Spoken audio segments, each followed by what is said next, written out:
Aujourd'hui, enfin dans une semaine à peu près, c'est Halloween. Et donc du coup, cette année, j'ai décidé de faire des épisodes en rapport aussi avec l'actualité. C'est le moment de faire un épisode spécial Halloween, spécial citrouille, spécial peur et spécial... Du coup, je dois vous faire une blague.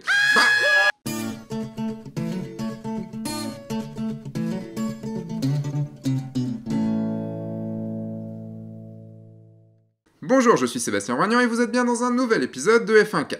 Et du coup, dans une semaine, c'est Halloween, à peu près une semaine. Et du coup, j'allais vous faire un épisode Photoshop, encore un épisode Photoshop, pour vous expliquer une petite technique pour vous transformer votre tête en citrouille. Comme depuis le début de la saison, vous pouvez suivre cet épisode directement en refaisant ce que je fais, en téléchargeant le fichier, la photo que je vais utiliser. En cliquant ici, vous arrivez sur la page de l'épisode sur le site F1.4 et en vous inscrivant au site, ou si vous êtes déjà inscrit, juste en appuyant sur le bouton pour télécharger, vous pourrez donc récupérer ce fichier PSD et travailler directement dessus. Voilà, on y va, on passe à Photoshop. C'était un autoportrait en fait que j'ai fait il y a quelques années de ça, il y a 4 ans maintenant, et c'est marrant du coup parce que j'ai voulu le refaire du coup pour vous l'expliquer, enfin moi une petite partie, et j'ai réappris des techniques, j'ai refait des techniques, j'ai vu qu'à l'époque ce que j'avais fait était vraiment pourri, et maintenant du coup je vais le refaire. On va pouvoir voir plein de choses, donc l'idée en fait c'est de passer de ça à ça. J'ai donc pris une photo de moi. C'est une photo toute bête, en lumière naturelle en plus, faite devant un fond noir, enfin derrière un fond noir, et devant une fenêtre tout simplement, et un réflecteur pour donner un air un peu plus inquiétant. Ici, une référence d'une citrouille pour voir un petit peu comment ça donne. On voit ici qu'il y a le trou, avec du jaune à l'intérieur, du espèce de rouge orangé sur les bords, et que ça diffuse un petit peu. Donc tout d'abord, ma tête est un peu trop claire. Du coup, j'ai pris une courbe, et avec une courbe, vous voyez, où c'est juste une courbe, où je suis venu assombrir le tout, pour avoir une image plus sombre de base. Et on va pouvoir commencer maintenant.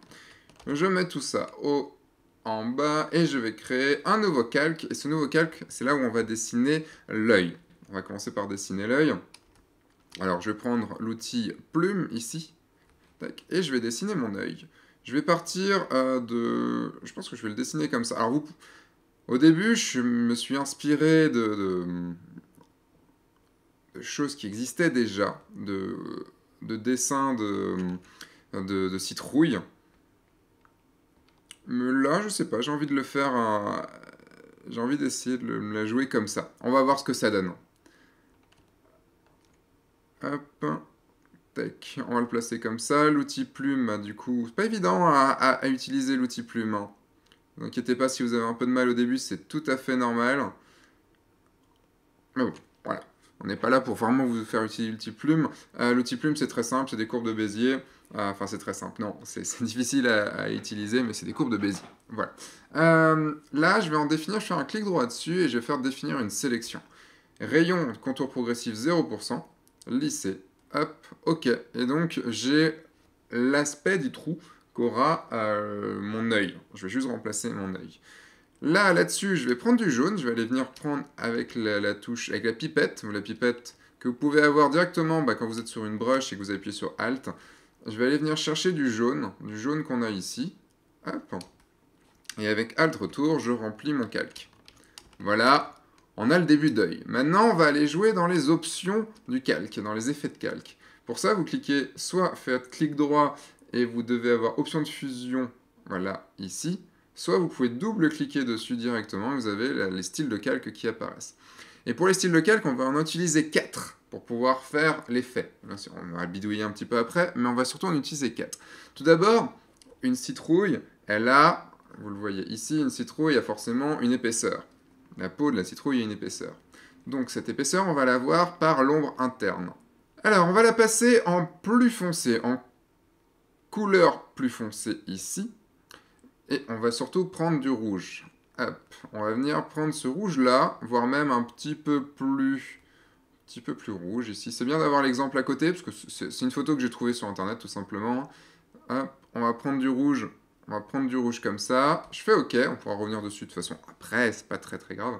Ici, on va enlever l'utiliser l'éclairage global. On met opacité à 100%. on enlève l'éclairage global. Je vais d'abord augmenter un peu la distance pour voir d'où ça vient et gérer mon angle en fonction de mon angle de vue. Si on avait une vue d'en bas, si on avait une vue en contre-plongée, on verrait l'épaisseur en haut, mais là, techniquement, on la voit en bas. Donc, hop, comme ça. En distance, on va mettre peut-être un petit peu moins, on va mettre une trentaine. Hop, maigri, on va mettre 60%, et c'est surtout la taille ici. Parce que je veux un léger dégradé quand même, c'est mieux. 10, ça me paraît pas mal. Et dernière chose, dernier réglage dans celui-là, je vais régler un petit peu de bruit. Je vais mettre un petit peu de bruit, vous voyez. En fait, ça va me permettre de donner un petit peu de texture. J'avais fait autrement, j'avais rajouté de la texture, mais là, cette texture-là, en fait, donne un petit côté vivant au truc. Et il est là et ça marche très bien, donc autant l'utiliser. Donc maintenant, on va passer à la lueur externe. La lueur externe, bah, forcément, il y a de la lumière à l'intérieur, donc ça glow un petit peu autour. Il y a la lumière qui vient bouffer un petit peu tout autour. On va en rajouter après, mais là, on va utiliser cet outil-là qui est déjà pas mal. Alors, on la passe en densité couleur moins. Opacité, elle passe en 100, bruit 0. Et là, au lieu de mettre du blanc, je vais mettre un peu de rouge. Parce qu'on a du rouge surtout autour, et c'est du rouge qui diffuse en fait le tout. Donc je passe en rouge là, hop, comme ça. En technique, je passe en plus tamisé, je grossis 0. C'est là, du coup, en taille que je passe un tout petit peu. Et vous voyez qu'on a déjà une lueur ici. Bon, elle n'est pas très belle comme ça, mais on a déjà une lueur.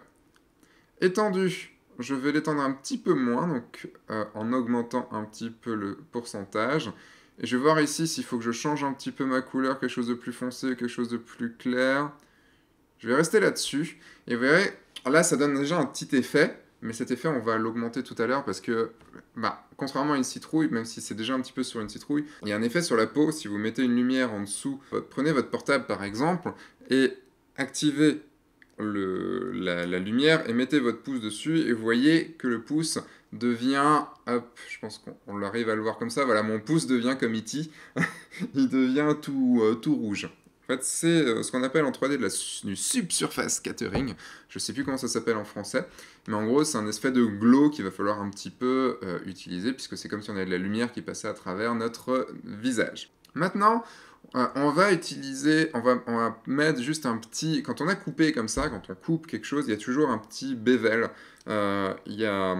Si vous regardez le bord de vos objets ou le bord de n'importe quoi, vous avez toujours, en fait, c'est jamais à angle droit. C'est jamais schlac, schlac comme ça. Il y a toujours un petit bevel. Et ce bevel-là, on va le faire grâce au biseautage et estampage. Ce biseautage, on va le mettre en biseau externe. On va le passer à fond en profondeur 1000, en bas, parce que c'est en bas qui va nous intéresser. En taille, on augmente un tout petit peu sa taille. Hop, on le met un tout petit peu flou. Tac, on enlève j'enlève l'utiliser éclairage. Je le passe à 131 pour qu'il tape vers le bas. Le contour brillant, hop, on va le passer comme ça. Ici, en lumière tamisée. On le passe évidemment en rouge, puisque ce serait en rouge toujours que ça se passe. Hop, ça doit être un rouge par là. Tac. Et celui-là aussi, on le passe en lumière tamisée. Et on le passe surtout à 0. L'opacité ici, on peut voir ce que ça donne. Je vais la descendre un tout petit peu. Si je fais l'avant-après,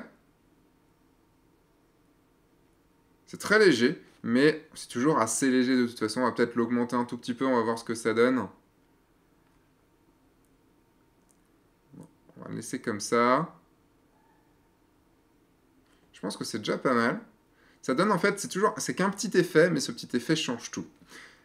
Il nous reste ici encore une chose, c'est que derrière, la lumière ne peut pas être totalement homogène. Ça ne peut pas être jaune totalement derrière. Donc, on va utiliser encore un quatrième style de calque.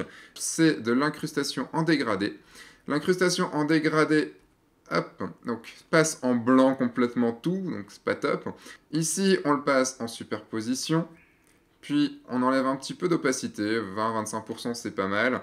Le dégradé, ici, on va utiliser un vrai dégradé, qui part d'abord d'un gris, on va dire d'un gris clair comme ça, à un gris foncé, ici. Hop, en faisant OK, OK. Le style, on le passe en réfléchi. Angle, on le passe à 2 ou à 0, ça aussi. Et l'échelle, on la redescend un petit peu. On voit pas grand chose comme ça, mais si je fais l'avant-après, Il y a un petit effet de dégradé à l'intérieur qui est plutôt... qui va permettre de rendre l'effet aussi plus montrable, plus... On va y croire un petit peu plus. Ici, je vais peut-être augmenter un petit peu le bruit, pas trop, léger comme ça. Je peux faire OK. Et si je fais l'avant-après sur mes effets, vous voyez déjà qu'en termes d'intégration, on est quand même déjà beaucoup mieux. Maintenant, on va venir rajouter des calques. En fait, je vais venir peindre. Parce que cet effet-là, comme ça, tout seul, bah, si on le regarde, ça marche pas des masses. Si on regarde les deux, si je prends celui-là et je mets à côté, c'est pas extrêmement beau. Donc, je vais venir peindre.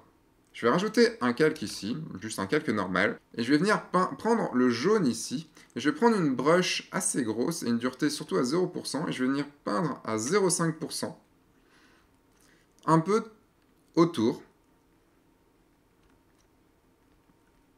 C'est le glow dont je vous parlais tout à l'heure. Enfin, non, c'est pas le glow dont je vous parlais à travers le pouce, mais c'est plus le glow de la lumière, le rayonnement de la lumière qui passe un petit peu autour. Travailler aussi le volume du visage, c'est important. Là, il y a une pommette, là, il y a le nez, donc je ne vais pas pouvoir faire ça, ce ne serait pas logique, puisque ici, il y a le nez qui arrêterait la lumière. Hop. Le calque, là, c'est trop droit. Les courbes, enfin la plume, l'outil plume que j'ai fait, bah, il est beaucoup trop droit. Donc je vais pouvoir aller rajouter un petit filtre dessus. Un filtre, un filtre déformation et un filtre onde. Cette onde, je vais prendre un générateur à 6, une longueur d'onde à 10 et un maximum, vers dans les 155, c'est pas mal. Le reste, je laisse comme ça, je passe bien de sinusoïdal à reboucler et j'ai plus qu'à faire OK. Prenez les mêmes paramètres, faites OK. Et vous voyez, ça donne un petit effet juste de vague à mon découpage qui fait qu'il est un petit peu plus crédible. Je vais en rajouter un petit peu, parce que je trouve que c'est pas encore assez, mais je vais pas rajouter de onde, je vais rajouter ondulation. Le filtre ondulation. Je me place ici pour le voir. Je me mets en fréquence forte, et cette fréquence forte, je viens juste regarder avec l'aperçu. Il faut pas que ce soit trop, juste un tout petit peu. Comme ça, au pire j'en rajouterai si c'est pas assez. Je fais OK. J'ai été peut-être un petit peu fort là, du coup. Je vais aller partir dans filtre, déformation, ondulation, et je vais le mettre à 15, je pense que ça peut être bien. Voilà, ça donne juste un petit effet qui est plutôt, qui marche bien. Donc voilà, ça, c'était le découpage. Ça, c'était le rayonnement jaune. Si jamais ça passe, il y a un dégradé qui va se faire en fait. Ce dégradé, je peux aussi venir un peu plus le faire ici, avec le jaune que je vais venir peindre. Je peux le mettre en 10%.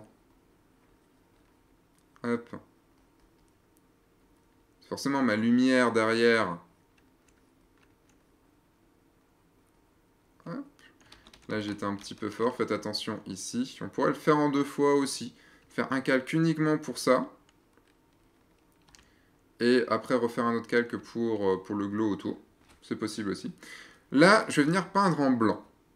J'appuie sur D pour remettre les couleurs normales, j'appuie sur X pour changer, et en cliquant droit, je vais me mettre sur cette broche-là que vous avez normalement de base sur Photoshop, et je vais venir peindre en blanc à 100% ici, donc vérifiez bien que vous êtes à 100% ici, et je vais juste faire de petites touches sur les bords, sur vraiment la jonction entre, j'en ai peut-être fait encore un petit peu trop. Hop, juste sur la jonction, n'y allez pas trop en profondeur. Vous voyez ce que je veux dire. Hop, voilà. Là, je pense que c'est pas mal. Je vais le dupliquer une fois. Je vais le garder sous le coude. Je vais reprendre celui-là. Et je vais grouper les deux, ici, avec un CTRL-G. Je rajoute un masque de fusion. Je reprends une brush tout à fait normale. Et je vais venir en noir à 100% enlever, parce que le blanc ne sera pas dans mon jaune. Donc, je viens enlever tranquillement tout ça. Voilà. Nous avons 2 calques avec du blanc dessus. Le premier, ici, je vais le flouter. Je vais faire un filtre flou gaussien, ici, histoire qu'il soit un petit peu moins visible. Voilà, c'est le dégradé de ce flou. Si je faisais OK, ça passerait mieux. Flou gaussien ici.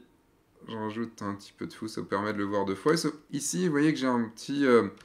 juste là, en fait, ça passe pas très très bien. Je pourrais très bien utiliser une sélection. Par exemple, si je reprends ma baguette magique et que j'échantillonne tous les calques, je peux récupérer tout le jaune ici. Ce qui fait que si j'inverse ma sélection, ici dans sélection inversée, intervertir, pardon, je peux venir peindre en blanc sur les bords. Tac. Ça se voit un petit peu trop, donc je vais revenir peindre en noir. Parce que je veux pas que ce soit aussi net que ça. Trop net, ça se voit. Hop, comme ça. Et il me reste celui du dessus. Celui du dessus, je vais pouvoir juste le laisser comme ça. Peut-être... Non, même pas avec un léger... Si, allez, avec un léger flou gaussien. Très léger. Genre un petit demi-pixel. Le premier en dessous, je vais le passer en lumière tamisée. Donc, ce qui va me permettre juste, vous voyez, d'éclaircir le dessous. Et le deuxième, je vais le passer en incrustation. Ici, en incrustation. Et du coup, ça enlève un petit peu le blanc, ça devient un petit peu jaune. Mais du coup, on a un petit côté, hop, ça crame. Et c'est plutôt sympathique. Voilà, ça, c'était le cramouillage que je vais appeler ça. Et pas le caramouillage. Cramouillage. Maintenant, je vous disais tout à l'heure que il y a le système de subsurface scattering avec je vais rajouter du coup du rouge. Là, mon jaune est peut-être un petit peu fort, donc je peux venir prendre un masque de fusion ici pour enlever un petit peu mon jaune là. Je vais prendre un nouveau calque ici. Je vais reprendre du rouge. Hop, ce rouge là. Ouais, un rouge un peu pétant. Ce calque là, je le passe en densité couleur moins. Je le peins à 10%, je m'éloigne un petit peu, je dézoome un peu, et je vais passer à 0,5%, ça sera mieux. Et je vais venir peindre tout autour. Peut-être au-dessus, c'est un peu trop.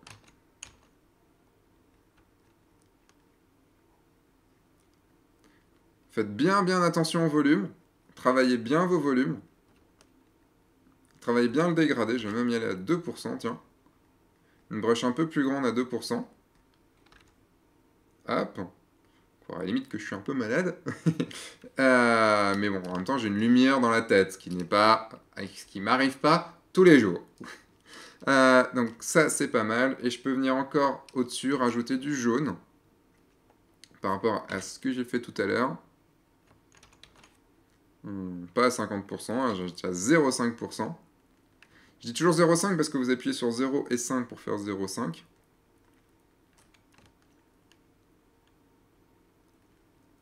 Hop. Et je vais finir par juste un calque que je passe en lumière tamisée. Et je vais prendre du foncé et du clair aussi. On va prendre du très clair là, du jaune très clair. Ce jaune très clair, hop, je vais faire en fait tout simplement du Dodge and Burn. Hein, pour venir... Hop, encore mieux passer tout ça. Je passe en noir certaines choses. Là, je vais passer un peu en noir cette partie-là. Puisque du coup, elle est forcément plus dans l'ombre puisque l'autre est plus clair. Et là, bah, vous pouvez y passer tout le temps que vous voulez.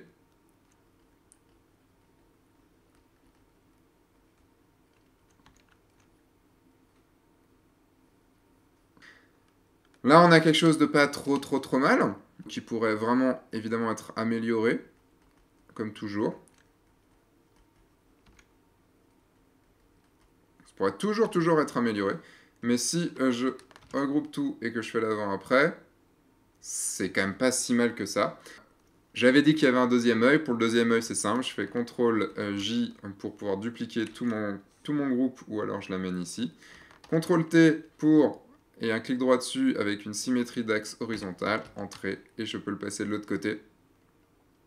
Et j'ai mon deuxième œil. Qu'on pourrait venir du coup modifier un petit peu si on a envie. Je peux pas par contre aller faire un fluidité dessus, on peut pas faire de filtre fluidité sur un groupe. Tout simplement parce que si j'aplatis tout mon calque, et bah ça va pas marcher. Voilà, et maintenant vous n'avez plus qu'à faire sur tout le visage. Là je vous ai montré juste le principe, vous avez maintenant à être créatif, à faire le vôtre, parce que bon c'est pas le tout, mais voilà, je vous ai montré juste la technique pour le faire. Si vous avez récupéré le fichier directement au début, vous pouvez le faire sur mon visage. Mais je vous invite plutôt à le faire sur votre visage, ce sera plus cool. L'exercice de la semaine, bah, c'est de le faire. L'exercice de la semaine, c'est de le faire, mais sur votre visage, évidemment, pas sur le mien, parce que là, c'était juste pour refaire l'épisode, mais là, l'idée, c'est que vous fassiez votre propre photo et que vous le testiez sur votre visage. Je veux voir des avatars en mode Halloween. Pour Halloween, vous avez une semaine pour le faire. Et sur Instagram, il y a un concours chaque semaine sur Instagram. Et cette semaine, ce sera celui qui a réussi la plus belle transformation en Halloween, en citrouille d'Halloween. Bon, là, ça marche si vous regardez l'épisode le dimanche ou dans la semaine de diffusion. Sinon, après, bah, tant pis, vous avez lâché le concours. Mais du coup, bah, ce sera ça. Donc, si vous n'avez pas encore récupéré le fichier pour pouvoir le refaire chez vous, vous cliquez ici pour arriver sur la page de l'épisode. Laissez-moi un petit commentaire aussi. Laissez-moi un pouce vers le haut ou un j'aime parce que c'est toujours ultra sympathique pour moi de recevoir ça. Allez, je vous dis maintenant à la semaine prochaine. Profitez bien d'Halloween, profitez bien de cette semaine. Faites-vous peur. Ceux qui sont en vacances, bah, bonnes vacances. Je vous dis maintenant dans 2 semaines, en fait, ou plus tôt, j'en sais rien, on verra. À dimanche prochain, sortez, faites des photos et amusez-vous. Au revoir.